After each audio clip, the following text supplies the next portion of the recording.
Yeah, I was gonna say go. All right, crank it up.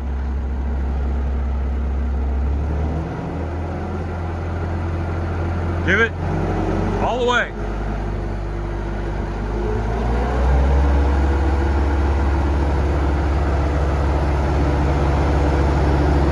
And it's smooth. If anything comes off, it'll take my legs.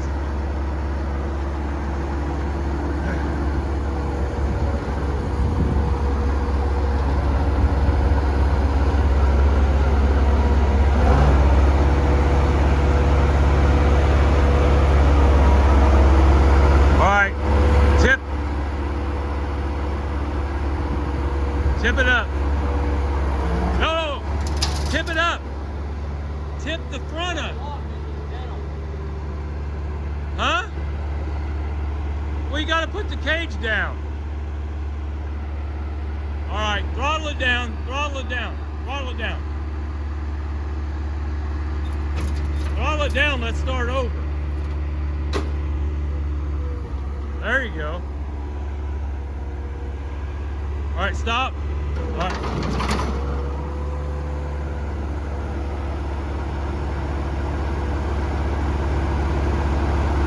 I think the gearbox is leaking oil. We'll just have to make sure it's got oil in it when we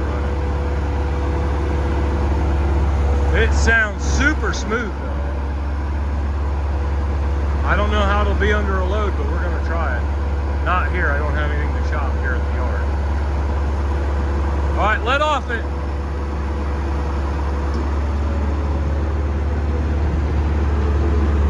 All right, throttle it down. It sounds super smooth, but underneath there, the pan's all beat up. Hey, actually, don't get out yet. Put the cage back down and lift it up in the air so I can show what the underside looks like. Just don't run it, don't run it. There you go. Keep going, all the way. All right, now that looks loose underneath there, but the mower that we just picked up today, it was loose underneath there as well. Don't move, okay? Because I'm gonna get right underneath it. This blade here is seized up. I think if we use it, and there's oil dripping off the back because I had a fitting that was loose. If we use it, this will turn. This is a stump jumper, and there's supposed to be a solid bar underneath that. I could actually cut the stump jumper off if I want to.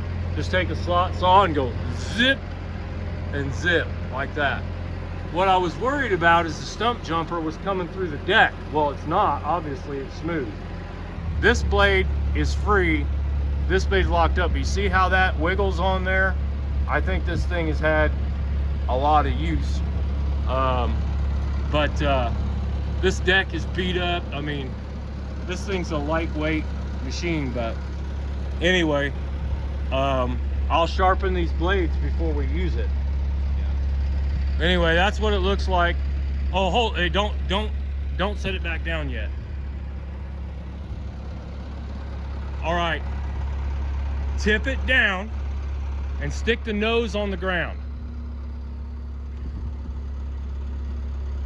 All the way. No, tip it. As far as it'll reasonably go. All right, that's good. Now don't move, because I'm gonna look under here under the pump.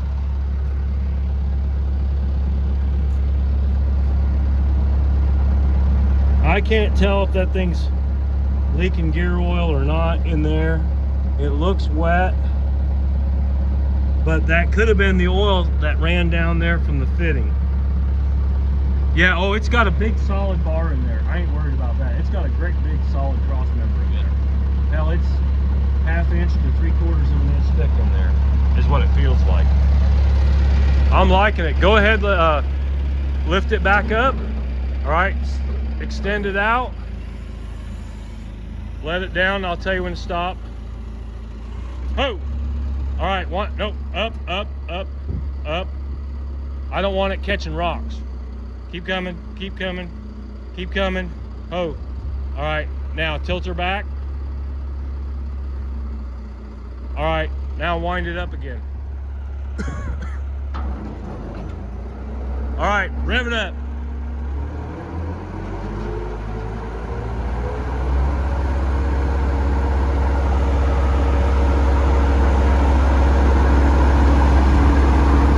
All right, let off it. Dude, I love it. I'm excited about it. Okay, once it winds down, I'm gonna talk about it. You can shut the skid steer off if you want. Just leave it about like that. That's good. Well, or that. You can shut it off for a minute.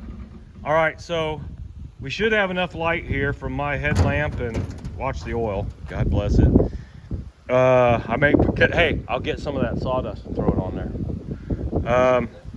Hey, shit, you know what I forgot to do? I forgot to see if it was leaking anywhere else.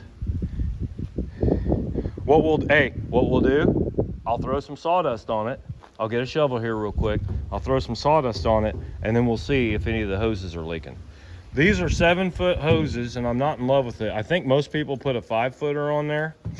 I put this clamp on here, and this sits flush right on the deck. And I've got hose wrap to put on here to protect the hoses. I got wrapped for all of it. I put a bungee on there. Well, a keeper right here. Yep. Just so it doesn't fly off the back. I could do that. Another implement that I had, the hoses were so long because grapple, I think, they'd catch in the tracks if I wasn't careful. A ring. Take a piece of. I could make a ring for it. Yep. And and it'll stay there forever. And you just unhook the hoses and slide them out if you want to take them out. Yeah, I like it. I'll probably need to check. I put a half a gallon of oil in it because I figured these hoses would hold, some amount. And I'll have to be careful. If I ever have to take this apart, I'll drain these hoses to recover it. But I want to show, it didn't sound super powerful, but it sounded really smooth. I mean, didn't you think so? Or yeah. Okay, so here's the deal. I've puked oil all over this place, which I painted this after we welded it. After my technician welded this crossbar here. These are SAE 10 with an O-ring that you tighten down on there. I don't know if anything's leaking there, we'll find out. I had 12-inch hoses. I had 18-inch hoses on it originally from here to here. And then I thought, man, this is gonna be too long. So I put 12-inch hoses on there, and then it didn't wanna make this connection here. It didn't like this. And this is a one-way check valve, which I did not have on the Erskine mower. And it doesn't allow it to spin down. It actually uses the pressure relief valve in the skid steer, and it goes like that. And I always wondered what that was. I just didn't know any better. And then I watched a video, and somebody said, you have this on here, so what'll happen is when you let off the pressure from the machine, it just keeps cycling. Now, I didn't do it right. It keeps cycling oil from here back around to here until it spins down from friction loss. I'm pretty excited about it. Those hoses are warm. I got the two wire 4,000 PSI hoses, and I'm glad I got them. Now, the hoses that are on my dad's machine, they are bigger than that. I think they're 3/4 inch or 1 inch hoses. They're big. But I like how I set up here with a nice gentle curve. It's got the relief valve. I got plenty of hose here, maybe too much hose here, but I wanted it to be able to pivot, and I could, go down over like at your pond dam and not stretch these hoses, because I've stretched hoses before and busted them, and it's a nightmare. So I could probably get away with shorter hoses, but it's not horrible as long as I keep them out of the tracks. If I keep them out of the tracks, it'll be all right. And I could actually even put something on here. Yep, put something just like that down through here. But I'll definitely wrap these so that when they slide across the deck or rub whatever, I've got 100 foot, I think, of brand new hose wrap that I'll put on there. What's that? Yeah, we could do that too. Now, I was concerned about this, and it still may be a deal. These keepers here in the U-joints, they went down in the groove. These ones here are sitting right on the raggedy edge. And no, they're in there. That one's in there. And that one's in there too for the U-joint. But they're right on the raggedy edge. All right, well, I think that's good enough for right now. I'll throw some sawdust on there and then we'll run it one more time. I appreciate you coming down because I would have seen all the oil there, but I wouldn't have known where it was coming from until I spent some more time. All right, thank you, sir.